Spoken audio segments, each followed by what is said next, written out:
And we're live. Hello, everybody, and welcome back to another episode of the Food Web Podcast. I'm Keegan, and I'm here with Justin, and today we're talking food tech.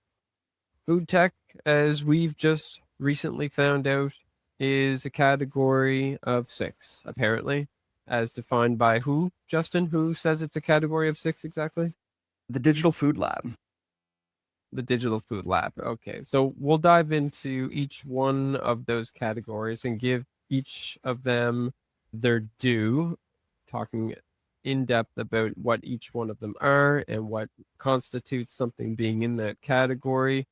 And one of the reasons why we're looking into this is because we're kind of in a quagmire, food web, that is. We're just in between all of them and spanning all of them. What are we exactly, Justin? We don't know, actually, but maybe by the end of this episode, we'll have figured it out.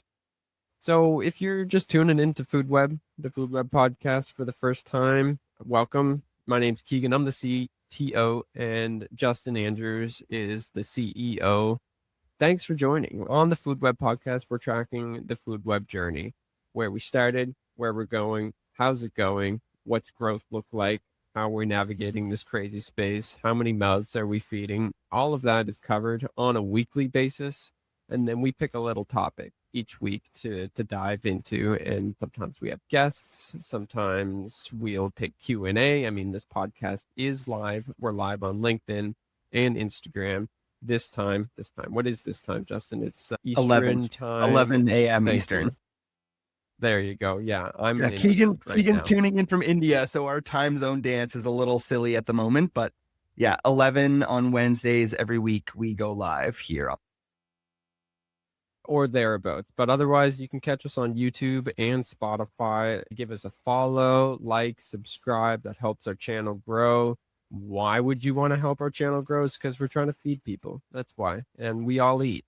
And that's something that we all have in common. And so if you eat, then you might want to consider helping us feed other people. Okay.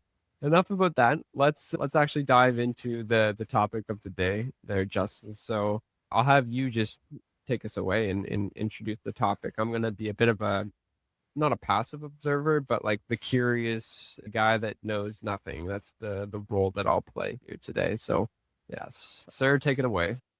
Yeah, so the big reason I wanted to dive into this topic today, I was recently at a conference last week hosted by the Canadian Food Innovation Network, also known as CFIN.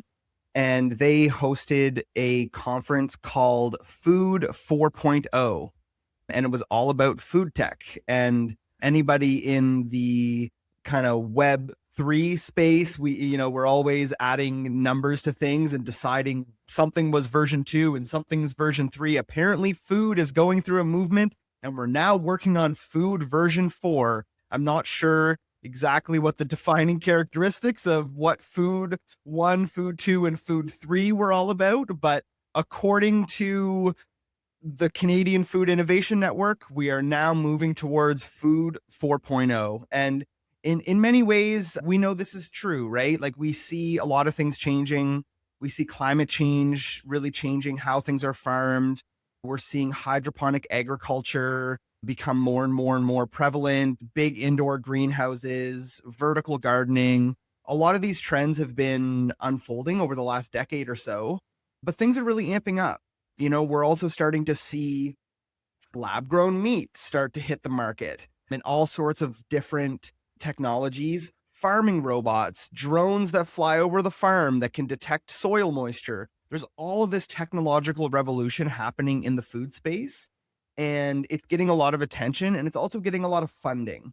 So that's where I'm really both interested and curious, but also concerned of where is our money going, especially when it's public money, right? So any money that our tax dollars, if you know Keegan and I, we're both pretty skeptical and cynical of where our tax dollars go. And, just to set up this conversation and name the fact that a lot of food businesses doing basic stuff, a farmer just growing food the old fashioned way is really struggling to get the funding they need. but you're employing some cool robots and you're getting money thrown at you. So for better or for worse, we don't know. And maybe by the end of this episode, we'll have a better idea, but that's kind of the lay of the land of what we're getting into today. Awesome. First thing that comes to mind is Food 4.0. The commentary there is that what came to my mind is one of my role models, is a guy named Terrence McKenna. And he prophesizes that as we dive deeper into this technological revolution that is happening at a blinding pace, by the way, like an actual, I'm blinded and I'm a technologist. I feel like I'm left behind and can't keep up, and just everyone is so much more proficient than I am, and I spend 26 hours a day doing this stuff. So I just don't know how people, I don't know how, how we're going to survive this anyway. But okay, Terrence McKenna, he says the archaic revival is coming as we dive deeper into technology. There's going to be a regression of sorts, like a revivification of food 1.0, if you will. He doesn't use those terms, of course, but like there's something there for us to just press on a little bit. And it's kind of what you were saying, just that like the basic stuff. The food 1.0 doesn't necessarily get funded because, well, four is bigger than one. Like we always want to be funding the next thing, the next thing. We don't necessarily want to be investing in the 1.0 because, oh, it's yesterday's news, right? That's what we did 100 years ago. But here's the thing: the stuff that was working 100 years ago also worked for the previous 10,000 years, right? And both in the last 100 years, we've introduced things that work super duper well, right? By orders of magnitude, we're feeding more mouths than ever. But at the same time, we've introduced new challenges that never needed to be solved before, right? Soil depletion, monocropping, like GMO, like what impact does that have? So this is a multifaceted conversation. So I'm pretty stoked to get into all the nuance here. Yeah, absolutely. And in some ways that like regression to food 1.0, like I do see that. I do see a revival of people taking home gardening seriously and growing food and wanting to get involved in community gardens, and young people wanting to start farms, or maybe not farming as a full career but just get back to the land. I certainly, you see it in your Facebook feed, and you hear it in the conversations at the pub. People just be like, oh man, like I wish I could just like go and live off the land. Like I certainly feel a cultural frustration in some at the direction we're moving in this like hyper tech world. But when we're looking at the checks being signed and the entrepreneurs out there trying to, make a business, it can be quite challenging when you're at that food 1.0 area. If you're just growing tomatoes in the regular way, it's going to be harder to find money than if you're growing tomatoes employing some sort of, sophisticated watering technology or drone sensor technology. And some of the conversations I've had with farmers, at least in Nova Scotia, like I don't know the context in other regions, but sometimes you'll have technologists developing technology in the lab that don't know the direct ins and outs of how this could be applied on the ground. And in many instances, these technologies are really only applicable at large scales, like very large scales. So the small and medium sized businesses may not be able to afford or participate with this new technology. And so it's allowing the bigger companies to become hyper efficient and make it even harder for the small and medium to have any source of competition. And again, if you know me and my philosophy, you'll know that I want more medium food businesses. I've given that ramble before. I think the super small is just like, it's going to be impossible. We got to have a slightly higher degree of collaboration and scale, but we need more medium. And these technologies are paving the way for adoption by the big players to dramatically increase their efficiency and wealth concentration, which is not the vibe. So that's kind of my beef with a lot of this food tech is just, is it in reach for these smaller businesses to also, increase their productivity?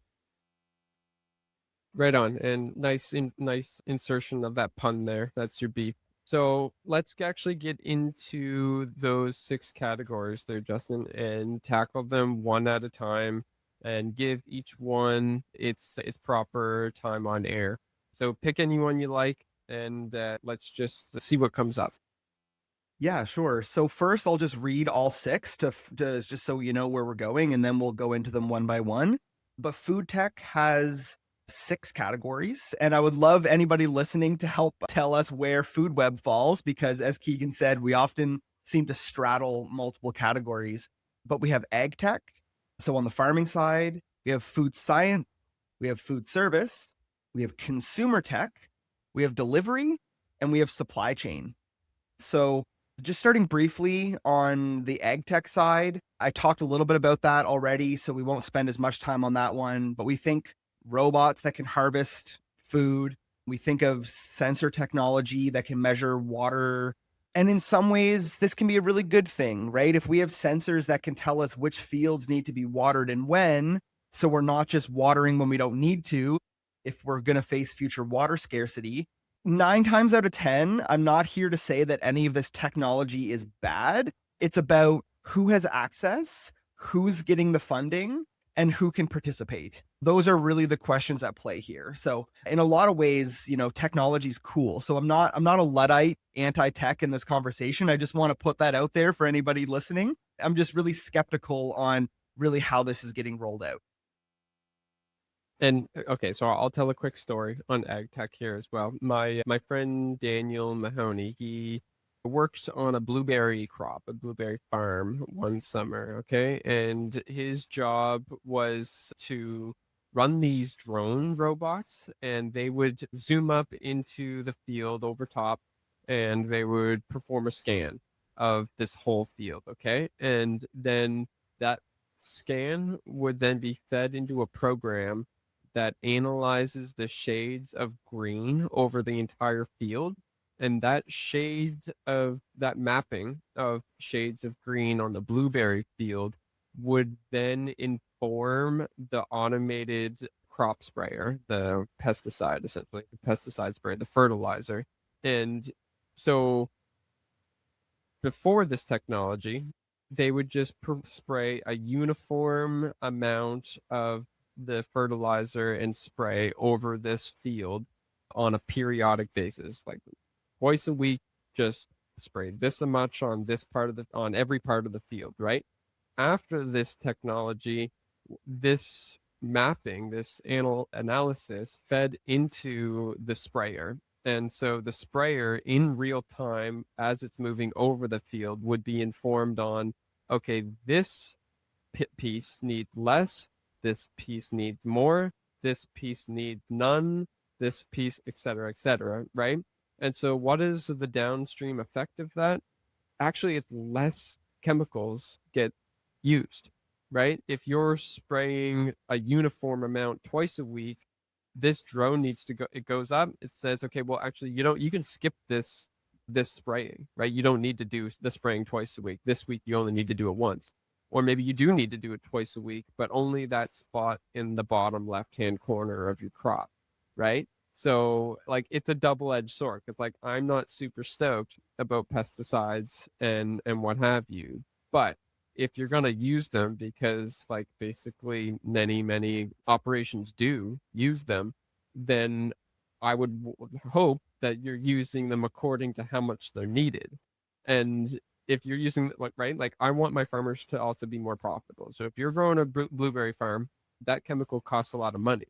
So for the maintainer of this crop, that was their entire impetus for employing this robot fleet, right? I want to save more money. I don't want to spend as much money on my chemical. I also just want to spray less, both in terms of the amount of volume that gets put on the crop, but in also in terms of how frequently I need to run that sprayer, right? You got to put gas in that tank. So I, like you said, not a Luddite on like the whole technology front, but just really interesting case example that's local to Nova Scotia of how they've employed robots and analysis and computer modeling to make the whole operation more efficient.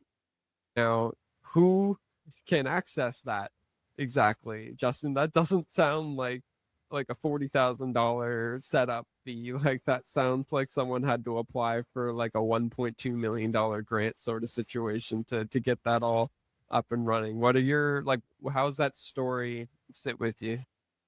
Yeah, well, and I think as I mentioned earlier, it's about concentration, and some of these technologies are applicable at bigger scales. So I can't specify like the number of acres required for which specific technology. I'm sure that would vary greatly depending on what example, but from the farmers that I talk to that operate on the smaller and medium scale, many of the new technologies just aren't applicable to them. They're not going to spend that money on that technology. It's not within reach.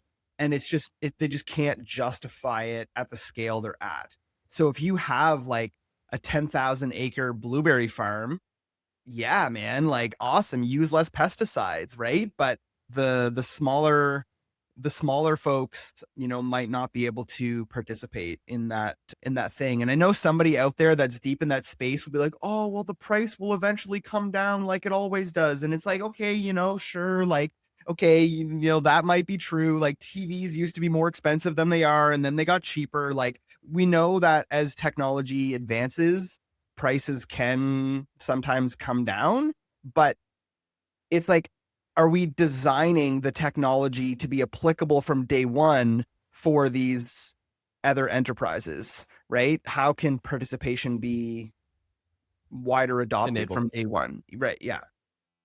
Yeah, so actually let me throw in a shameless plug here. So here at Food Web, the first product that we're offering, if you're not already aware, is Food Web Kitchens. Underutilized kitchens can be rented. If your restaurant closed on Mondays, cafes closed after 5 o'clock, you can rent that and monetize that extra space. What comes to mind here, Justin, and this is like in our roadmap to deliver on someday, is like, can you rent a tractor? Can you rent this? Can you rent that? Well, okay, maybe that blueberry farmer doesn't need that drone all the time and that sprayer, right? So what if we like enable that to be rented on the platform? Like that's kind of where Food Web is headed, is just ubiquitous accessibility of things that help people who aren't yet at the scale where they can buy it or do it themselves. And so, I mean, that's in the spirit of trying to bring those things to a wider group of people to make it more accessible, so more people can participate in these more efficient methods of food Yeah. tech. Absolutely. I think sharing these resources is critical. And that's, yeah, definitely at the ethos of Food Web is make it easier to share the resources we have so we can all use what we have. Because you don't want to spend a bunch of money on a fancy thing and then just have it sitting in your shed 4 days a week. It's not the vibe. If you have equipment sitting in your shed 4 days a week, you know who to call. Call Food Web. So let's truck along here. And the next category here of food tech, which I feel sometimes the most squeamish of, is food science. So this is startups developing new ingredients and food products. This could be anything from alternative proteins, cellular agriculture, people doing innovative pet food falls into this category, functional ingredients, as they call them, such as new ingredients to replace things like sugar. So sometimes this is kind of interesting Frankenfoods, and that doesn't instantly mean bad. There's a lot of things we consume that are relatively benign, but some of the things that fall into this category are things like lab grown meat. I don't know how I feel about that. Other things are, there's a lot of work being done now using what's called precision fermentation. So they isolate specific either bacterias or yeast or fungi. It's interesting to see the fungi find their way into this, various mushroom strains, but they'll find an organism that can synthesize a specific protein, and then they isolate that and they create conditions to grow that. So, think about taking some yeast, mixing it with some water and some sugar. The yeast will eat the sugar and it'll produce stuff, right? Scientists have developed methods to create specific proteins and fats in this way so that you can create some sort of edible product after the fact.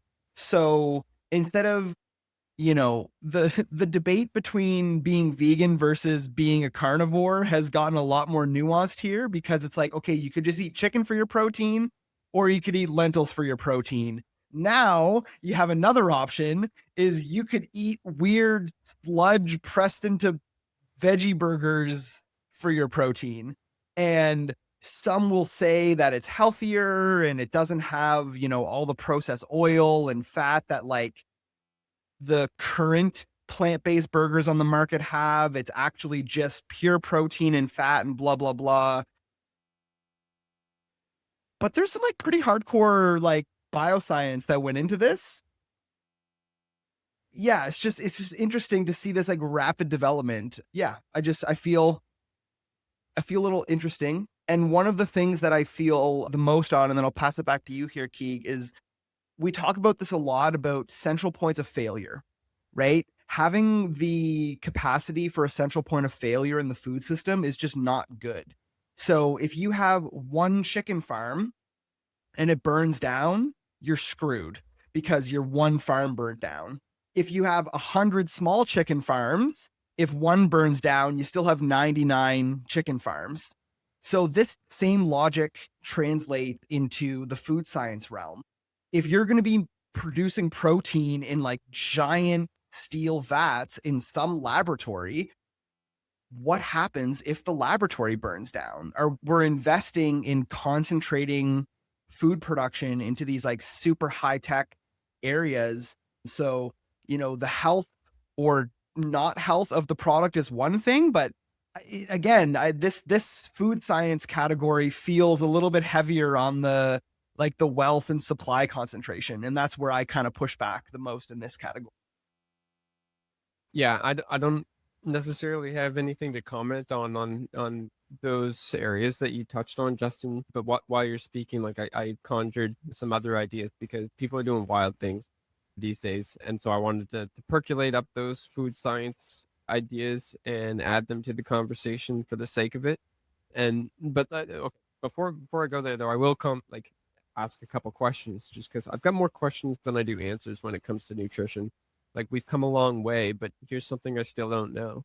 Like a nutritionist or a scientist might tell you in like a very homogenous way that every sugar ends up breaking down the same in your body, and I just don't like that. Something feels wrong about that to me. Like white sugar and brown sugar are the same when they get into your digestive system because they both break down to glucose eventually. It's like, well, like what?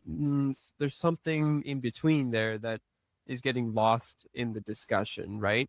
Like, so the lab grown meat and the cow that was raised in a factory farm and the cow that was grass fed and happy for its entire life, one scientist might say that it's all meat, it's all protein, and like whether or not that cow was staring you in the face when you shot it in the head, like that doesn't matter. But another more conscious nutritionist might say, well, no, actually, like animals feel fear and they release cortisol, like if they can sense that you're coming to butcher them, and that cortisol is instilled in the fiber of the like. But where's that live? Is that in the energy? Is it that like where is that in the protein? Right, that's not, it doesn't live in the protein. So like I want food science to walk down that path as well, because like consciousness is knocking at the door of science, and it has been since science was established. But like now it seems to be like just like it's just kicking down the door now, and I'd love for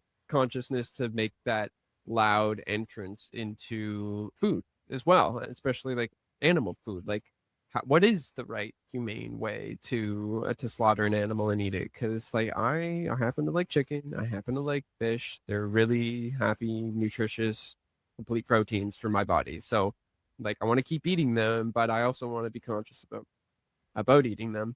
So just hold that thought though, Justin. I want to throw a couple of like crazy food science things your way. Okay, so the other day you did mention You sent me an article about this guy that hooked a mushroom up to a computer and used it as a hard drive, and my brain was just like, oh, okay, so that's exists and that's weird, and where does that go if you invest into like that line of technology for 30 years, right? We've invested into the microprocessor and the transistor for 50, 60 years, and now we're about to birth an AG, like an artificial intelligent god. And what's that mean? Like, what if we build computers off of mushrooms? Do we in 30 years birth a mushroom god? Like, I hope so. Maybe throw some investment that way to the dude doing that. And then this whole like Claude thing. So I saw this guy growing. He like isolated a tomato plant, put it in some soil, and then it's in like kind of like this 3D printer apparatus. He surrounded it in a like a chassis basically, and then this chassis has the ability to drip water and like inject the fertilizers and chemicals into the soil, into the water, and feed it. It can modulate the sunlight. And then he hooked all the controls of this thing up to an AI, and it said, grow this plant optimally, grow this tomato plant optimally. And then he just took his hands off the wheel. And it's like you can go and like watch this live stream of this guy.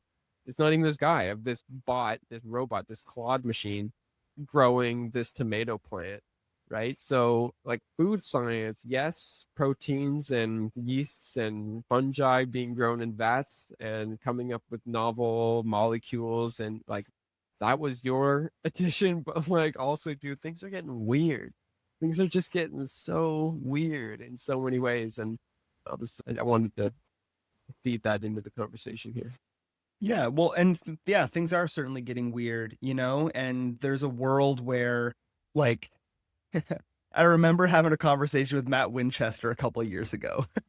Matt, if you're tuning in, much love. And I just remember, a conversation with Matt about, I think he was telling me that for context, Matt Winchester is a friend of Keegan and I's who founded a company back in the day called Food Bite, which helps companies with their food safety protocols. So he just knows a lot about the food industry. And just having a conversation with government officials in the US about the future of food, like being like, dude, like the topsoil is almost gone. Like, what are you doing? Like, are you guys stupid? Like, why aren't you doubling down? And it's like, no, they're not stupid. They know, and they're investing in all of this crazy tech because, for some, the problems seem irreversible and the only path forward is the tech. And I think that's a really dangerous philosophy. I think that we need, and like, I'm not enough of like a earth scientist to tell you what's right or wrong about the future of our healthy soil capacity. That's just not my background. But I think people in regulatory capacities are abandoning the vision that we can just grow food in the dirt and feed humanity, right? And they're putting the money into all of these crazy things, right? The example you gave about the tomato plant, that's already being deployed at scale. There are massive like indoor greenhouse operations using grow lights and sensors to give precision nutrients to different sections of the gardens depending on things, and the cameras can like see the shade of red on a tomato so that way they can tell when they're ripe and alert the staff of when to go harvest. And as of right now, there's still some human harvesting because the little robot grabby things haven't gotten good enough to be able to like do the harvesting, especially for strawberries. Robot grabbies are just like, they're going to smush your strawberries. Humans still need to pick your strawberries for now, but we can't just abandon hope that regular growing of the food can happen, right? And one thing I'll say is we grow enough food for like over 10 billion people. We have about 8 billion people on the planet. In Canada, we waste almost half of the food we produce. Half, right? And different bits of waste are wasted at different parts of the supply chain, right? Like some of the tomatoes that are slightly split but still perfectly edible don't get to market because they'll spoil on the way and you can't mix them in with the other ones. That could be directed into tomato sauce, but it doesn't. right? And then the cucumbers get rejected at the grocery store because they're a little bit of a weird shape. And then there's the waste at the grocery store, and then there's the waste at the processing, and then there's the stuff we buy, and you buy too much lettuce and it gets squiggly in your fridge. There's waste along every step of the supply chain. I don't think we need to abandon hope that we can just grow food the normal way. I'm a little bit more in the camp of better supply chain management, which is another one of these categories of food tech. And one of the presentations at the food conference I was at last week was building a double-sided marketplace for food rescue.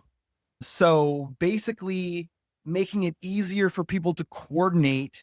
So when that farmer is like, oh man, like I have like 5 1-ton totes of split tomatoes, they can post that on a marketplace, and somebody else with the processing capability can see that and be like, oh, I have capacity this week to deal with that. Or I have the freezer, I can put that in until somebody else can take it. And they're building a marketplace to allow that visibility, right? I would rather put more resources on this side of things than abandon faith that we can just grow tomatoes the normal way, right? Like, can we just like support regular farmers a little bit more and work on our food waste rather than just thinking that super crazy food science is the only path forward? Yeah. Excellent. I think we beat this one into a pulp. Great. So we've split that tomato. Let's move on to the next one. Yeah. And so, let's just lean in a little bit more here on the supply chain, because that's one side of the supply chain. But supply chains are complex. I learn more and more by the week about how our supply chains work now that we're doing what we're doing at FoodWeb. And I think a big thing in the supply chain world is that there's a lot of like opacity. Like you don't have full visibility into the inner workings, right? You have all of these different distribution companies, whether that be train, airplanes, boat, trucks, right? There's all of these different ways that food is moving around, and all along the way, food has to stop and be stored in fridges and freezers and warehouses. And all of these companies have their own software and their own tracking. So there's not a lot of visibility to optimize supply chains. And something that we're really interested in here at FoodWeb is how do we enable visibility into those systems, right? Where do we find the gaps? Where do we find abilities to maximize and double down? And I see you smirking there, Key. What are you thinking about? I think we might be building a tool for that, actually, Justin. I think if you go to foodweb.network/map, then you're going to start to see the inner working, the foundation, the seeds have been planted there. You're going to start to see a map populated. There are going to be more points on the map. This map you can contribute to. And once we have a lot of places, it's just going to be easier to draw lines between them. And I just have a feeling that these lines are going to be roads or air traffic lines or shipping routes. And once you get those lines on the map, then you're going to have the dopest asset map in town, actually. And just maybe you'll be able to just actually take that map and embed it on your own website and customize it. I'm just spitballing here. I don't know what's coming. Yeah, I do. That's what's coming. But anyway, so it's what you said is absolutely the case, though. It's super nuanced, right? Like all this data is siloed. It's behind closed doors. No company, no distribution company is necessarily going to give up their shipping routes. But like this phrase that you said many episodes back now is, food system crashes tomorrow. What happens? Well, in 1 week from now, someone has mapped the local food system, the food system that's local to you, and created your own local asset map. And that means that they know who's got the food, who's producing it, and who's transporting it from place A to place B, where's the demand, where are people fighting over it, right? Like all of that data starts to emerge and exist at a local level, not at that high distribution, high volume, high throughput, high ticket item, right? No one's paying $2 million for a shipment of tomatoes at that local level.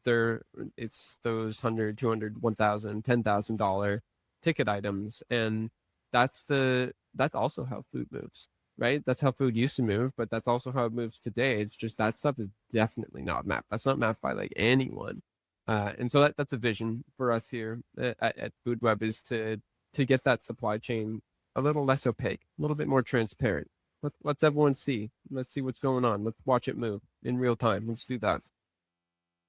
Absolutely. And we'll uncover so many opportunities to prevent waste, foster collaboration, increase efficiencies, increase profit margins for the smaller companies that can tap into supplies, right? A transparent supply chain is a win literally for everybody. As like a global species, we will have a better movement of our resources, right? We'll have to extract less from Mother Earth if we have better visibility on what it is we're actually moving around. So I think supply chain tech is one of my favorites here on the list of food tech, because I think that's an area that actually solves a lot of our problems, is better supply chain management.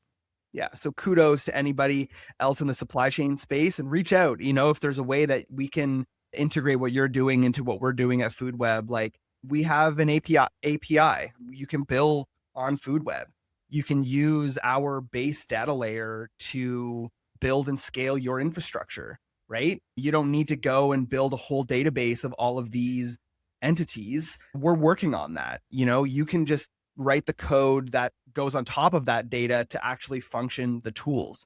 So I don't know if you want to add to that and more technological speak there, but nope, we're good. No, you so nailed it. yeah, I'm impressed. I'm proud, actually. I would go so far as to say I'm proud.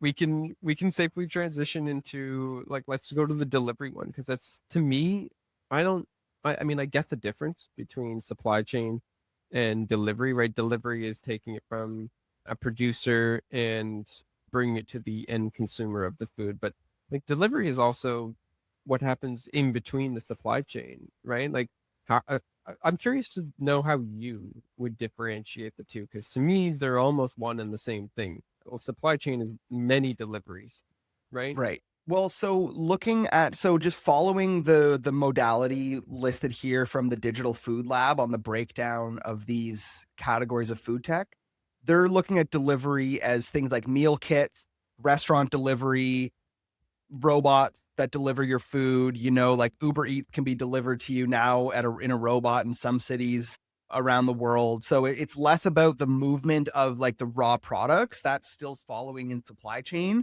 And this is more on the consumer delivery side, I think, is just how they've broken it down. With that in mind, something I want to say that I recently discovered around some of these platforms, Uber Eats, if you hear this and you want to come at me, come at me. So Uber Eats, it's hard to deal with these platforms. I was speaking with a local Halifax business. They list on Uber Eats, and it costs them $30 a day, plus the platform fees that they take, the 20% or whatever it is they take from orders. That $30 a day is not mandatory, but if you don't spend that, you're not going to get any orders. Why? Anybody listening that uses Uber Eats, you log on thinking you're going to order Thai food, but you get on there and you see a 2-for-1 special for Mediterranean food, and you're like, oh, food's expensive. Thai food, I'm having Mediterranean food tonight, right? Like, you can't turn down these offers. Your business doesn't get put into those offers unless you're paying that $30 a day. So for all intents and purposes, you do have to spend $30 a day plus the cost of the delivery or the fees that these are taking. And something I would love to see, any software builders out there, something I would love to integrate in the Food Network is a disruptor for Uber Eats and Skip the Dishes. Something that takes lower fees, doesn't mess with these algorithms and play this dirty game. It's just like, no, you can order from the restaurant you want to order from, and you can browse the directory and give the restaurants an equal playing field. Not this, whoever pays more gets better. And I get it. e-commerce, blah, blah, blah. You got to pay for visibility. Like, I get it. And it's not inherently wrong, but I want to just make it easier for the restaurants to get the food to the people. And if somebody out there wants to build, a different version of a delivery app on an existing data set of businesses, like reach out. I'm calling it in. Give me a call, because yeah, it's hard to play the game with these existing platforms. Yeah, well, one of the things that you asked me to do before starting this episode was to kind of put on my economics hat and kind of speak to some of the factors and incentives and disincentive models that are at play here. And look, we live in a capitalistic society, okay? So if Uber Eats is out there and they're charging this model, like it's more or less because they can, right? Like there's not a viable competitor that is offering a better service with more options out there to a sufficient degree to compete with Uber at a lower price, right? Like if you don't like what Uber Eats is doing, capitalism says, cool, go build a competing system. Now, there's a ton of inertia at play here, right? Meaning, okay, you're going to launch an app, you're going to start at 0 users, and then in 4 years, hopefully you have 8, right? Like I'm joking, but like it is painful to be an entrepreneur. So like you need to go out and get those restaurants, you need to find your delivery drivers, and then you need to find your buyers. And it's like that's a triple-sided marketplace. Like that's not an easy thing to just launch, right? And Uber didn't launch like a food delivery service on day one. First they launched like the car, just taxi, competitor for taxi. And it was kind of originally to like open up that economy and make independent and decentralized car sharing a thing to compete with exploitative localized taxi networks. Like now that the monster, they're a publicly traded company and they have a fiduciary responsibility to maximize profit, right? So, okay, how's Food Web factor into that? Justin already laid it out for you earlier. We have an API, we have these entities on the maps. We at least have taken one of that piece of that equation out of the mix for you. Like you don't need to go and find those restaurants. You can tap in the Food Web, and you'll still need to convince them to sign up for your app, but at least you have the restaurants on a map that you can leverage, right? And so this is where we want to go. Like Food Web, if you're interested in building a food related app to compete with Uber Eats, like let's put our money where our mouth is, right? Let's launch that competitor. Let's make that service cheaper. Like let's figure out how to get decentralized delivery drivers on the platform as well, right? Not Uber drivers. They're over there making their buck with Uber Eats. Okay, we're going to need to employ a bunch of people that were just laid off by this AI revolution. Like let's go buy some scooters, let's buy some mopeds, and let's get these people moving food and competing with Uber Eats at a cheaper price. That's potentially a model here, right? And that's kind of that all fits within capitalism. We got to launch competitors. That's the only way to dethrone, what maybe started off as like really good service. Uber Eats is a great service, but maybe we want to see more money left in the hands of the restaurant, left in the hands of the delivery driver, et cetera, et cetera. Absolutely. Yep. Cool. Well, let's move on to the consumer. That's another category here, right? We've been talking a lot about the business side. One of the other categories of food tech here is consumer tech. So, consumer tech is looking at anything from like AI recipes, like take a picture of what's in your fridge. What can I make out of this to reduce my food waste? I don't know what to cook for dinner, all the way to food experiences, whether that be cultural tours, wine tours, but also things like different types of cookware and appliances. So the consumer tech really can mean a lot of things, but it's one of these main categories of food tech. What do you think? As somebody who eats, Keegan, what do you think about technology helping you eat and decide what to eat, when to eat, where to eat? I mean, it's good. I think it's fun. I like these options in the hands of people. Like anything that I really like to lean into anything that helps me cook faster. So like meal prep stuff. I remember watching infomercials as a kid, and like there's this it's I think like called a Slappy or something like that. Slap chop, Uh, slap chop. Slap You're gonna chop. love. That's You're the gonna one, love my nuts. Slap. right? Yeah. So that comes to mind as like early food tech, right? And okay, so like where my mind goes next in a slightly more dystopic future, like we're gonna have a robots making us food, like just straight up bipedal robots with 10 fingers, and they're super dexterous and they can chop faster than you, and they've got every recipe in human existence built into their head. Like robots are being launched in the next 2 years, dude. Like that's coming, and Dude, I they're had a gonna be in. robot at the food conference come up to me and it's like, and then there's a little button and it opens it and there was candy inside. It came up to me to give me some candy. I'm not talking about that. That's like that's gonna be a that robot is basically not a robot. I'm not talking about that kind of robot. You're Like I'm talking about talking full about on like, yeah. full on. This thing has a face. It's got some hair. Maybe you named it Susan, and it chops and makes your food for all your kids and you. It makes every meal for you. It washes the dishes. And look, I'm actually super stoked about that in one respect. Okay, like buy this robot once for $5,000. It'll like save you 40 hours a week, because like we had this discussion about meal prep a couple episodes ago, and like it takes you a lot of time. Just like, what if you didn't have to do that? What if you make one investment in a robot and then you just don't do meal prep and you get every meal made for you? And like in one regard, it's awesome. That saved me a bunch of time. I can focus on my family. I can spend more time with them. I can like sit down with them at the meal and like make a game out of it. Like, what do you want to eat tonight? Like, I'm gonna tell Susan to go cook that, and like we can watch Susan cook. But in another regard, this is the dystopic thing.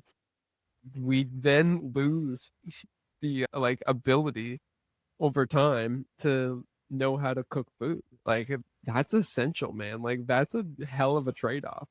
Yeah, That's not man. good. It's Yeah, not good. And like we already have an epidemic of people who don't know how to cook, right? And like that's bad, right? Like if this robot runs off of some sort of cloud service, like what happens when that goes down? Like I'm just imagining, like I don't know what the Gen letters are, the Gen Zs and the Gen X, but like the people who are like 14 right now, whatever generation those are, like I'm worried about that.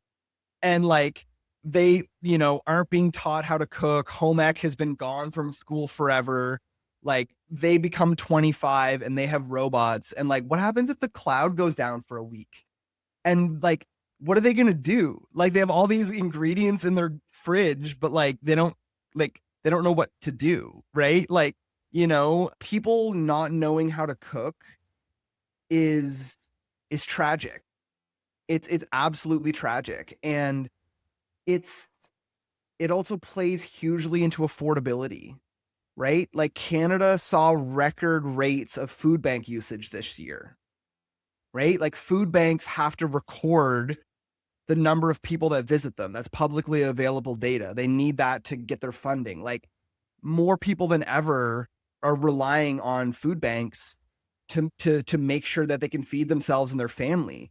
And I've had conversations with food bank employees who sometimes, at the end of the day, all the cookies and the bread and the pasta and the mac and cheese are gone, and there's still butternut squash sitting around that people didn't take because, for a number of different reasons, they don't know how to use a squash. They don't have a knife and cutting board to cut into the squash. There's all, the extra time to cook something from scratch versus something like KD mac and cheese, right? Like that's already a problem we're facing. And having a robot cook our dinner for us, like, that just scares me. Like, I think there's something so primal about like controlling temperature and cooking food, right? Like if you want your robot to like vacuum the seat of your car because you got some sand after the beach, man, like, okay, sure. You want your robot to like scrub your bathtub and get rid of the soap scum? Great. But like, I don't know, man. I think we need to like that's how we remain human, right? Like we have to touch things that are from nature, right? And robots doing your dinner for, oh man, that one I don't like it. I don't like it. And I appreciate it's coming though. it is. It's And coming. and here's the thing though, like so I think it's a really powerful tool.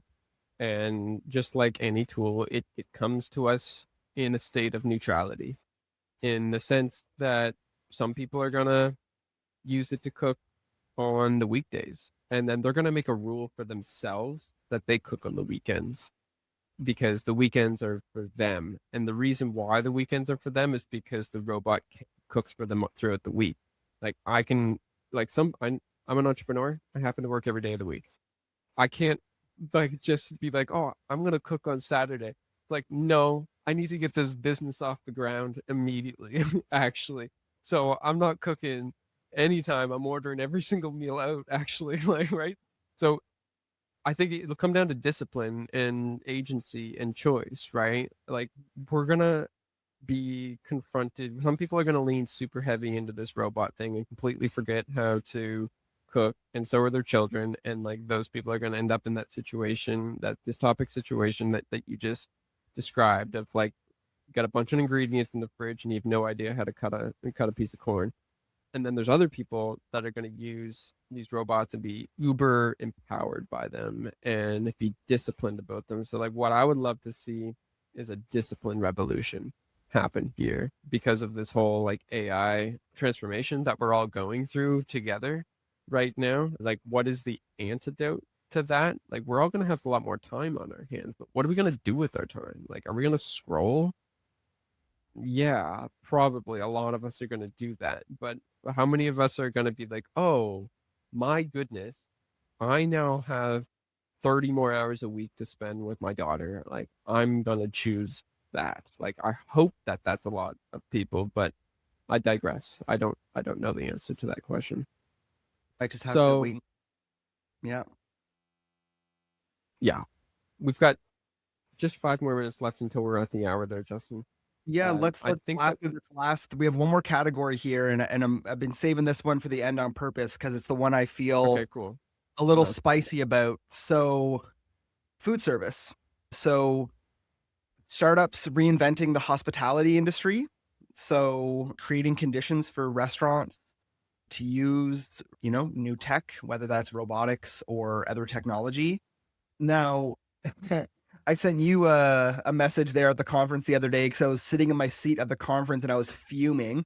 There's a startup working on technology to automate the coffee service at Tim Hortons. So, if you go to Tim Hortons and you order a double double, right? Like the order goes in and the person that's working the coffee line like takes a cup out of the sleeve and they go to the cream and they click the two and they go to the sugar and they click the two and then they pour the coffee and then they stir it by hand and the little spoon goes in the water to rinse it off and then they put the lid on and then they put it over here for the next person in the line to put the rest of your order together to give it to the person at the drive-through, right? That's like current day Tim Hortons. Well, what are they building? A complete automated line operating that entire flow. So order comes in and nobody has to touch anything except for that final handoff out the delivery window. The cup comes out of a machine automatically, gets the sugar, gets the cream, gets the stir, gets the lid put on, and gets like pushed along the way to the supply chain. Why would a company like Tim Hortons want this?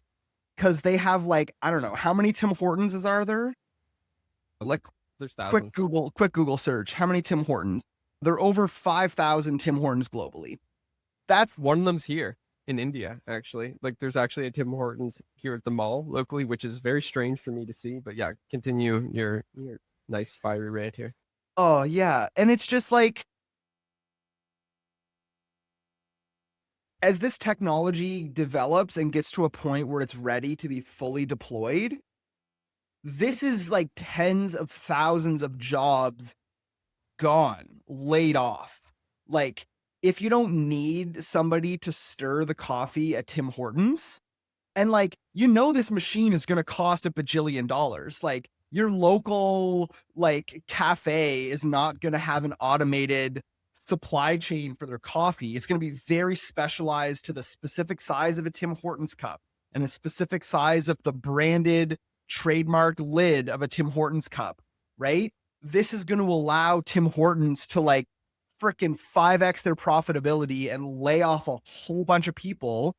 And, just make it that much harder for a regular small cafe to have good profit margins. And I'm not here for it, man. Like, I'm just like, oh man, I was mad. I was at the conference and like the person that's doing this startup, they used to work in the automotive industry. So like they're an engineer, they build robotics. It's what they do. So they just saw an opportunity and they're like, oh, cool, I'm going to build this robot. And like, I was mad. I'm just like riling in my seat at this conference. It's just like, So here's the thing, like I don't necessarily think that that person's technology, like that robot that they're building, is going to be the thing that generates the most amount of anger in you. Actually, I think that, like, I'll just harken back to the robot example that I gave, right? You said that at the end of this pipeline of this new robot that this guy's introducing to Tim Hortons, you still need someone to pass the cup out the window. It's like, listen, you can just buy a Tesla robot or buy one of these new fancy Chinese robots and you can just employ that. And why would you want to do that? It's because the Tim Hortons workspace is already designed for humans, right? You'll if this guy actually gets his business off the ground, like the Tim Hortons workstation behind the counter will need to be retrofitted, each one of them, for to like make use of this new machine, this new automated cup pouring machine thing, right? But with a bipedal, dexterous 10-finger robot, like you don't need to retrofit anything. You just need to walk that thing in and like, download the Tim Hortons program and set that thing loose. Now, to play off what you were saying, why would Tim Hortons do this? Well, they can get rid of their HR department and they can like not have to deal with any employee complaints and customer complaints about their employees, and the robot can work 24/7, and it needs a repair person to come in and like reprogram it and update the firmware sometimes. But that same robot can then be walked into the restaurant down the street and it can be a server. And again, you don't need to tip that robot because who tipped robots? Really, seriously, right? So no more tipping conversation, like, right? That goes away. And like no more like, oh, the server was rude to me. Like I'm gonna file a complaint with the restaurant. It's like, no, this robot is perfectly cordial and nice to you always, right? So, dude, this problem of automation and AI is way bigger than people are thinking it is. Like once we have these bipedal robots, like they're not gonna take it, like we're talking about all the jobs that like software can take from you right now, but we're like missing what's coming just like 2 or 3 max 4 years down the road right now is these bipedal robots are taking the rest of them, right? And and then it's like, well, what do we do at that point in time, right? I think it's just gonna get weirder. So yeah, yeah. Did that make you more mad or less mad?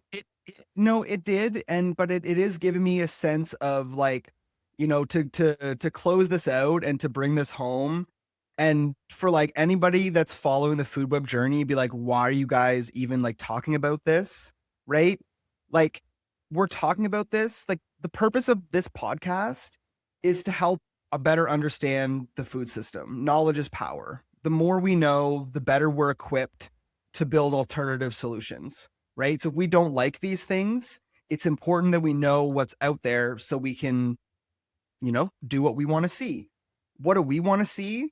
We want to see more thriving, small, artisanal food businesses, right? I want to see more slow food and less fast food. The slow food movement has been a movement for decades because they saw all of this coming, right? There's a reason there's that slogan, the slow food movement. That's what I want to see more of. And that's exactly what Food Web is about. It's about empowering people to be able to start their businesses for less money, right? By renting a kitchen part-time on Food Web Kitchens, it means you have a smaller startup cost for your food business.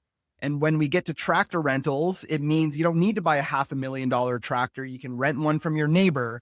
And now your neighbor can use that revenue to help pay off their loan on their tractor, right? And we share these bigger systems conversations to understand where we are and where we're going and what we can do to build the world we want to see, right? And the world we want to see is a little bit more akin to slow food.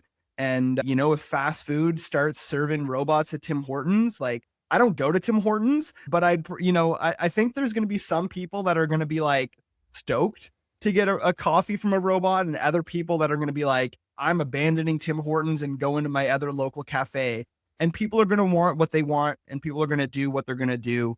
But there's a reason we're doing what we're doing at Food Web, and it's really to actually slow down. The world is moving really, really fast, and when it comes to food, I want people to actually come back to the dinner table, come back to themselves, take a breath, pick up the tomato and cut it yourself, and have that relationship with your food, and have that relationship with the person who grew it, the person who's cooking it, if it's a restaurant, right? So just, bring it home and slow her down a little.